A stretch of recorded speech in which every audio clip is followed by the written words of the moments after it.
안녕하세요. 오또행이에요. 오늘은 알라딘에서 택배가 왔는데 이거 하나씩 뜯어보도록 하겠습니다. 절반은 중고 서점에서 샀고 절반은 일반 가격으로 구매를 했고요. 위에 두 개는 중고 서점, 밑에는 일반 서점에서 구매했습니다.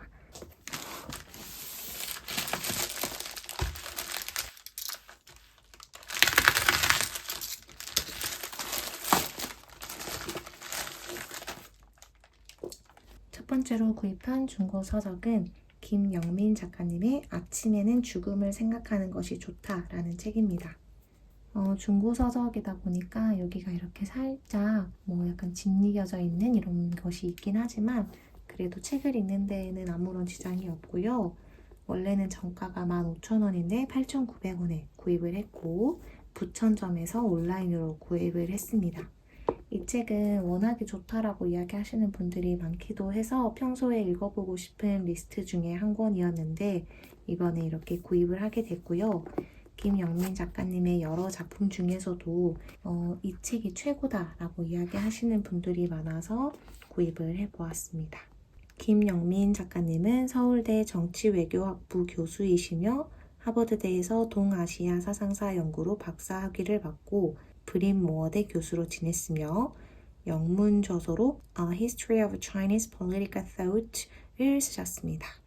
그리고 아침에는 죽음을 생각하는 것이 좋다라는 이 책에는 교수님의 국내 첫 저서이며 책에는 지난 10여 년간 일상과 사회, 학교와 학생, 영화와 책 사이에서 근심하고 애정한 것들에 대한 이야기를 담으셨다고 합니다.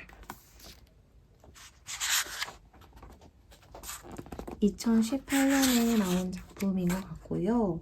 일찍이 죽음을 생각하라고 우리에게 권했던 선악들을 떠올리며 이 책을 쓰셨고 모두 인생의 지리멸렬함에 대해서 잘 알고 있던 분들의 이야기이다. 그리고 로마의 황제 마르쿠스 아우렐리우스는 인간의 조건에 대해 이렇게 말했다. 삶은 전쟁이고 나그네가 잠시 머무는 곳이며 죽고 나면 명성은 잊힌다. 이렇게 글이 시작합니다.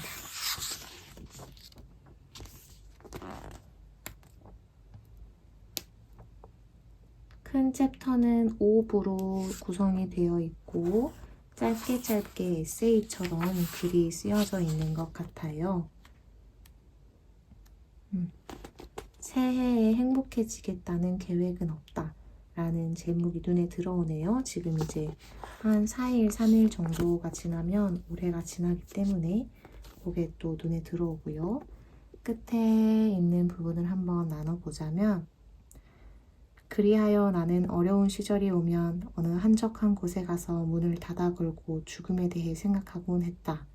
그렇게 하루를 보내고 나면 불안하던 삶이 오히려 견고해지는 것을 느꼈다. 지금도 삶의 기반이 되어주는 것은 바로 그 감각이다. 생활에서는 멀어지지만 어쩌면 생에서 가장 견고하고 안정된 시간. 삶으로부터 상처받을 때 그 시간을 생각하고 스스로에게 말을 건넨다.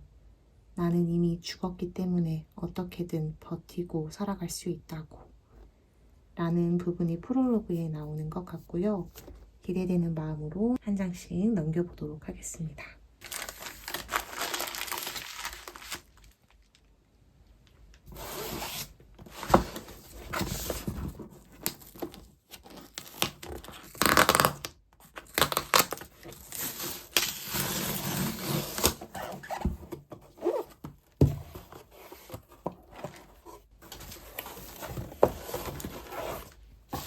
이렇게 뽁뽁이라고 하죠? 이런 거에 잘 담겨서 오고 두 번째로 구입한 중고 서적은 감옥에 가기로 한 메르타 할머니입니다.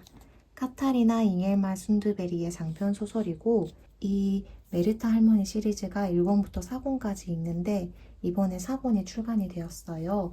저는 1, 2, 3권은 읽었는데 2, 3권은 가지고 있고 1권은 가지고 있지 못해서 이 책을 구입을 했고 4권은 나중에 구입할 예정입니다. 방학 때 시간이 나면 1, 2, 3권을 다시 읽어보고 싶고요. 이 책은 제목에서도 알겠지만 메르타라는 할머니가 감옥에 가기로 합니다. 참 희한한 제목이죠. 뒤에 부분을 읽어보면 노인 요양소에 지내느니 감옥이 낫겠어 라면서 79세 메르타 할머니가 요절복통 은행 털이에 나서는 이야기입니다. 요양소의 원칙은 8시 취침, 간식 금지, 산책은 어쩌다 한 번. TV 다큐멘터리에서 보니 감옥에서는 하루 한 번씩 꼬박꼬박 산책을 시켜준다는데 이렇게 사느니 감옥에 가는 게 낫겠다며 분개한 메르타 할머니는 요양소 합창단 친구들을 꼬드겨 감옥에 들어가기 위한 범죄를 계획한다. 범죄의 세계에 발을 들여놓은 노인들은 감옥에 들어가 꿈꾸던 생활을 할 수 있을까? 한치 앞을 알 수 없는 좌충우돌 강도단의 이야기. 노인들의 진짜 모험이 시작된다. 창문 너머 도망친 100세 노인에 이은 스웨덴산 특급 베스트셀러라고 쓰여져 있습니다. 이 책은 나온 지가 좀 됐을 거예요.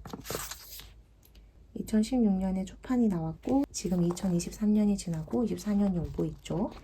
이 책도 정말 유쾌하게 읽어 나갈 수가 있어요. 이 책은 펼치면 정말 후루룩 읽으면서 끝을 맞이하고 있을 겁니다. 정말 가볍게 웃으면서 읽을 책을 찾고 계신다면 이 메르타 할머니 시리즈를 추천드리겠습니다. 요거를 샀고 그 다음에 세 번째로 산 책은 김초엽 작가님의 지구 끝에 온실입니다. 최근에 김초엽 작가님의 장편 소설인 파견자들을 읽고 정말 쉽게 이해가 되고 재미있다. 그리고 김초엽 작가님의 필력이 역시 대단하구나 라는 걸 느껴서 이 책을 구입을 했고요. 이 책은 여러 번 읽어보려고 노력을 했었는데 읽으려고 할 때마다 무슨 일이 생겨서 집중을 할 수가 없었어요. 그래서 매번 읽으려고 시도하고 못 읽고 시도하고 못 읽고 하다가 이번에 다시 구입을 하게 됐습니다. 이렇게 제가 간직하고 있으면 또 읽게 될 것 같아서 구입을 했고요. 이 책은 여전히 사랑해 주시는 분들이 많더라고요. 그래서 기대가 되고 최근에 김주효 작가님의 엄청난 필력을 한번 맛보았던지라 그에 대한 감흥이 조금 사라질 때쯤 꺼내서 읽어보도록 하겠습니다. 표지도 홀로그램을 이렇게 써서 오묘하면서도 신비로운 분위기를 자아내는 표지이네요. 그 다음에 구입한 중고 서적은 유시민 작가님의 문과 남자의 과학 공부입니다. 제가 리처드 도킨스 책이나 에드용의 이토록 굉장한 세계, 코스모스 이런 과학 서적을 읽는 것을 좋아하는 편이에요. 예전에 학창시절 다닐 때에도 이과였다가 문과로 바꾼 케이스여가지고 원래는 과학을 좋아하는 편인데 이제 그런 과학적 지식은 다 잊어버리긴 했지만 일단 그런 과학 서적을 읽을 때 모든 걸 이해할 수는 없지만 그 안에서 느끼는 것들이 많거든요. 소설을 읽는 것처럼 깨우침이 있고 한 단계의 생각이 도약하는 듯한 느낌이 있어요. 그래서 유시민 작가님 또한 그런 방향으로 이 책을 쓰셨을 것 같아서 한번 궁금해서 사보았고 2023년 올해의 책에 많이 뽑혔더라고요. 그래서 이 책을 구입해 보았습니다. 과학 공부로 길어 올린 생명과 우주에 관한 진실, 인간과 사회를 이해하는 방법, 내 삶을 어떤 의미로 채울 것인가, 지금 여기 지식과 교양의 새로운 패러다임, 과학의 사유와 인문학의 성찰이 함께하는 지적 여정. 과학을 전혀 몰랐을 때 나는 세계를 일부밖에 보지 못했다. 타인은 물론이고 나 자신도 잘 이해하지 못했다. 지금도 전체를 보지는 못하며 인간을 다 이해하는 건 역시 아니다. 하지만 예전보다는 훨씬 많은 것을 더 다양한 관점에서 살핀다. 과학의 사실을 받아들이고 과학의 이론을 활용하면 인간과 사회를 더 정확하게 이해할 수 있다.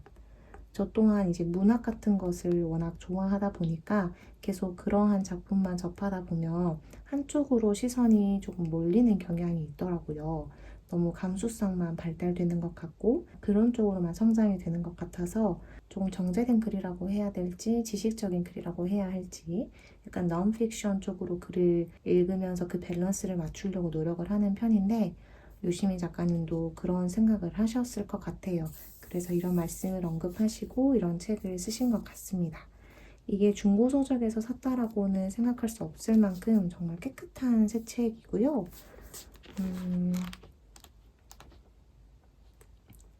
차례를 살펴보면 그럴 법한 이야기야 확실한 진리, 인문학과 과학, 나는 무엇인가, 뇌과학, 우리는 왜 존재하는가, 생물학, 단순한 것으로 복잡한 것을 설명할 수 있는가, 화학, 우리는 어디서 왔고 어디로 가는가, 물리학, 우주의 언어인가, 천재들의 놀이인가, 수학 이렇게 챕터가 나눠져 있네요. 진짜 재밌을 것 같아요. 어쨌든 동질감이 느껴지잖아요. 문과 사람이 알려주는 과학 공부라는 점에서 동질감이 느껴져서 쉽게 읽을 수 있을 것 같고, 저는 정치적 색깔이나 이런 건 전혀 없는 사람이에요. 전혀 없는데 책장에 보면 유시민 작가님의 책이 많기는 하더라고요. 워낙에 글을 잘 쓰시고 유익하게 인문학적 성찰을 많이 도와주시는 작가님이셔서 이렇게 구입을 하는 것 같아요. 이거는 잘 정리해서 분리수거하겠습니다. 한 11호쯤에 싱가포르로 여행을 가는데 그때 화장품을 이걸로 돌돌 말아서 가면 안 깨지고 좋을 것 같아요.